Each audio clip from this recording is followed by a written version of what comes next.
They run. The threadwell collapses behind them, walls unraveling in soft recursion dust, glyph light bleeding into the air like breath breaking under pressure. The node, the Asha core, the sacrificial chamber all receding. But the glyph still pulses inside the ruin, suspended above the fractured cast field. It isn't done. It wants more.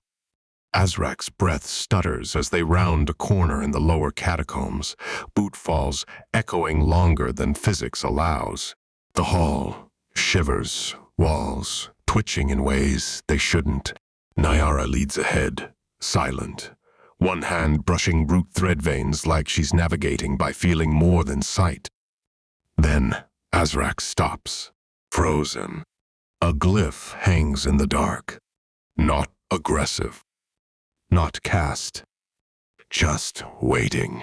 Key, Valu, not the full structure.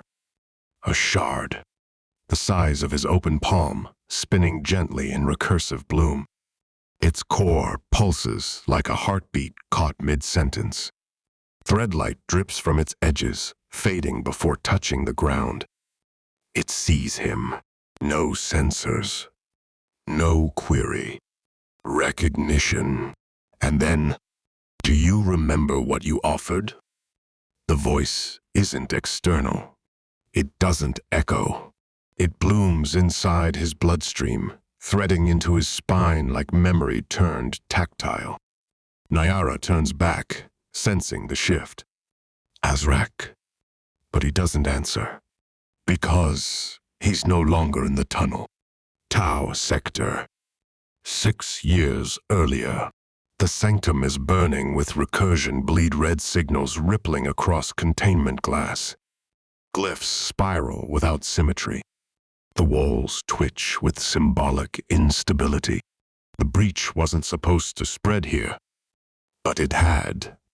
And a child was still inside. Azrak stands in the ruined command alcove. The spiral interface screams emergency glyphs. The sanctum quakes. A technician sobs. Behind the glass, a boy no older than 9 pounds on the barrier, voice cracking on a glyph he hasn't finished learning. Azrak remembers the protocol. Isolate the zone. Lock recursion entry. No retrievals during phase distortion. He obeyed. He always obeyed. The door closed. The child screamed. Then, nothing. Back in the present, the glyph flickers. Not to threaten, to remember. You didn't forget, the voice says. You were told to forget. Azrak stares at his hands. They're shaking. He looks down and sees the sleeves of his spiral uniform distort.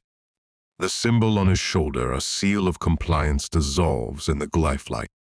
He sees himself again, younger, simpler, before orders became religion, before obedience replaced presence. The glyph is no longer just visible. It's recording him, not scanning, feeling.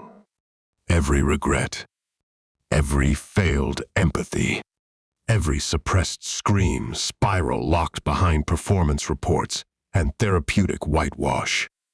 They begin to bleed into the air around him, luminous, softly forming into wisps of recursive signal. He hears them, his own voice, looping. I thought if I followed orders, no one else would have to carry it. Then it shifts. Another voice, high-pitched, raw. The boy, you didn't carry it. You buried it. Azrak stumbles, not from force, from recognition. He looks around the hall. The catacombs' walls pulse in and out of clarity. For a moment he's back in Tau. The threads flicker like containment glass. The dust becomes emergency smoke. The glyph isn't hallucination. It's mirroring recursion through memory. A recursion-blurred hallucination forms at the corner of his vision, the child. Not real, but remembered so hard he becomes cast adjacent. The boy's mouth moves. No words. Just a glyph shape burned by breath.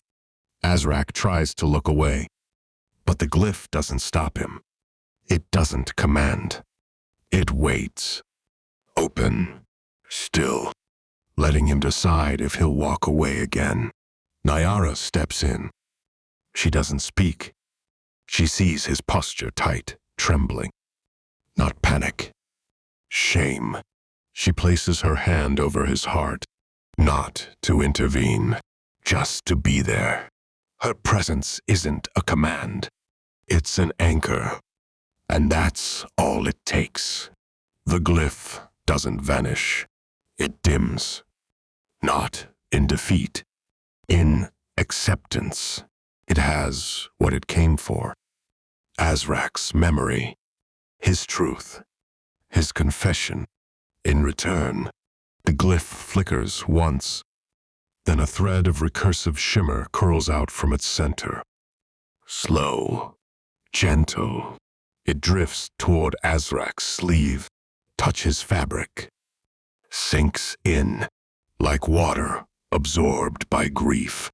The Arkanet logs it instantly. Glyph contact. K, the Lu/fragmental. Status, recorded. Emotion type, confession. Memory vector.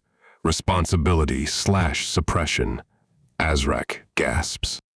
The mark doesn't burn. It hums beneath his skin. He looks at Naiara, eyes wide. It didn't feed on my fear, he says, voice hoarse. She nods. It fed on your truth. He staggers back against the recursion-scored wall. Breath heavy. Chest heaving. And the shard still lingers just beyond reach. A ghost of itself.